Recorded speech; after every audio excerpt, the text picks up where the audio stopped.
ఇది పెసరకట్టు. పెసరపప్పుతో చేస్తారు. పెసరపప్పు కొంచెం ముందుగా కాస్త వేపుకొని ఒక అరగంట ముందు నానబెట్టుకుంటే ఆ కడుపు ఉబ్బరం ఉండదు.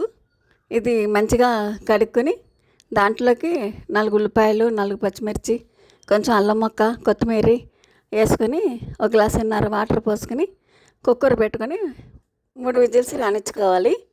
తర్వాత అందులో ఉల్లిపాయలు తీసేసి పప్పు మెదుపుకోవాలి.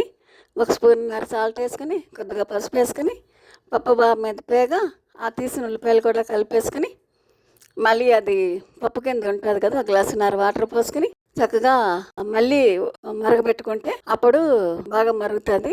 తర్వాత తాలింపు వేసుకోవాలి. దీనికి కొద్దిగా ఒక స్పూను నెయ్యి, ఒక స్పూను నూనె వేసి తాలింపుకి 2 నూరగాయలు, దీనికి ఆవాలు, జీలకర్ర, ఎల్లుల్లిపాయ, కరివేపాకు వేసుకుంటే తాలింపు బాగా వేగిన తర్వాత ఆ పెసరకట్టు దీంట్లోకి తిరగమూత వేసుకోవాలి.